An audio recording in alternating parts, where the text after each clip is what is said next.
खुशबूच्या मारेकरांवर गुन्हे दाखल होत नसतील तर आम्ही अशा प्रशासनाचा अशा यंत्रणेचा धिक्कार करतो। आदिवासी या समाजाचा या देशाचा मूळ निवासी आहे आणि अशा मूळ निवासीला तुम्ही जर गृहीत धरत असाल तर हा तुम्ही खूप मोठी चुकी करत आहात।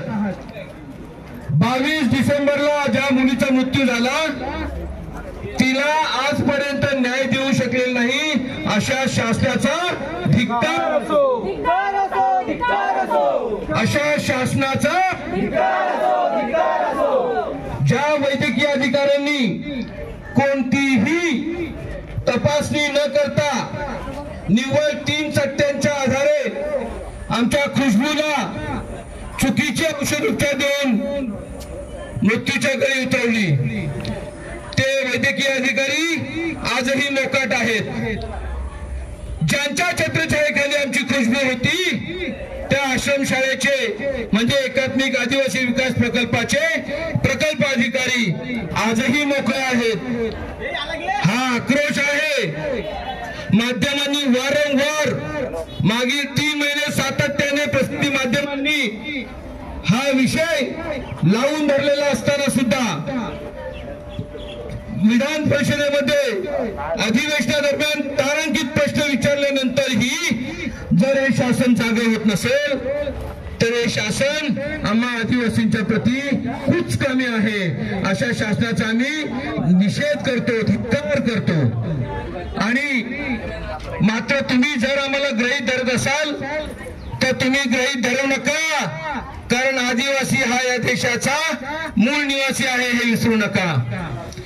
जेव्हा जल जंगल जमीन ते आपल्याकडे घेतील ना तेव्हा तुमचं शासन प्रशासनही काही करू शकत नाही। असं असताना सुद्धा आज फक्त इशारा आहे। हा आक्रोश मोर्चाच्या निमित्ताने शासकीय यंत्रणेला, प्रशासकीय यंत्रणेला, तहसीलदारांमार्फत, पोलीस निरीक्षकांमार्फत हा इशारा देत आहोत की जर येत्या 15-20 दिवसांमध्ये संबंधितांची चौकशी करून, मग संबंधित कोण आहेत तर खुशबूला चुकीच्या पद्धतीने कुष्ठरोगी ठरवून तिला चुकीच्या गोळ्या औषध उपचार देणारे वैद्यकीय अधिकारी, ती ज्यांच्या छत्रछायेखाली होते ते आदिवासी विकास प्रकल्पाचे प्रकल्प अधिकारी आणि त्यांची सगळी टीम हे सर्व दोषी आहेत असं आमचं म्हणणं आहे। आणि दोषी असताना सुद्धा तुम्ही त्यांना मोकळे सोडलेले आहेत।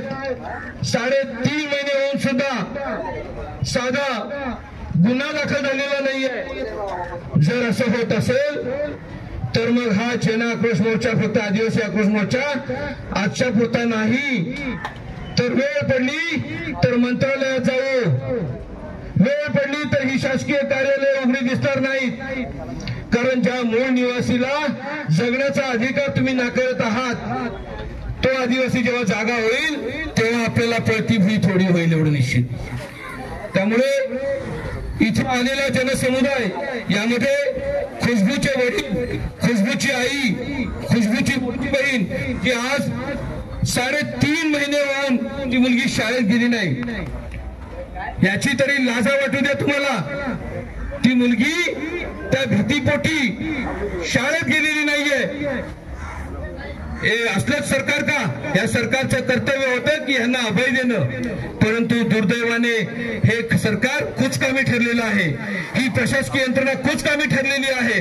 त्यामुळे आज पुन्हा एकदा त्यांच्या म्हणजे खुशबूच्या सर्व परिवारासहित आम्ही इथे आलेलो आहोत आणि सांगतोय की तुम्ही गांभीर्य आहे ना, आदिवासी विकास विभागाला गांभीर्य आहे, पोलीस प्रशासनाकडनं सुद्धा क्लिनिकल एनालाइजची वाट इतकी पाहणं, वास्तविक पाहता चौकशी अहवालाच्या आधारावर गुन्हा दाखल होऊ शकतो प्रथमदर्शनी, कारण अशा बऱ्याच केसेस आहेत की ज्याच्यामध्ये चौकशीच्या माध्यमातून हलगर्जीपणा कुणी केलाय त्याच्यावरती गुन्हा दाखल होतो आणि पुढचा रिपोर्ट आल्यानंतर ते ऍड केलं जातं। त्या पद्धतीने तपास झाला पाहिजे होता, तो अजून झालेला नाहीये, तर तो होणं अपेक्षित आहे। दुसरं म्हणजे आदिवासी आश्रमशाळेतील विद्यार्थ्यांच्या आरोग्याची काळजी घेण्याच्या दृष्टीने धोरणात्मक निर्णय घेण्याची वेळ आलेली आहे, कारण 6 वर्षापासूनची मुलं या आश्रमशाळांमध्ये शिकतात। आपल्या महाराष्ट्रामध्ये जिल्ह्यामध्ये साधारण 529 शासकीय आश्रमशाळा आहेत, ज्यामध्ये 20 लाख विद्यार्थी शिक्षण घेत आहेत. तर हा फक्त एका वरवणे आश्रमशाळेचा प्रश्न नाही, महाराष्ट्रभरातल्या आदिवासी आश्रमशाळांमध्ये असे प्रकार घडत असणार. त्या सगळ्याच मुलांच्या आरोग्यविषयक धोरण ठरवण्याची वेळ आलेली आहे. आज आम्ही प्रधान सचिवांना निवेदन दिलेलं आहे आरोग्य विभागाच्या आणि आदिवासी विकास विभागाच्या. येणाऱ्या काळामध्ये अधिवेशनामध्ये हा प्रश्न कसा घेऊन जाता येईल, काँग्रेस पक्षाच्या माध्यमातून लोकसभेमध्ये, विधानसभेमध्ये आम्ही आमच्या प्रतिनिधींना हे धोरण ठरवण्यासाठी शासनापुढे ही सर्व घटना मांडण्यासाठी विनंती करणार आहोत, जेणेकरून हे धोरण ठरवण्याच्या दिशेने शासन विचार करेल.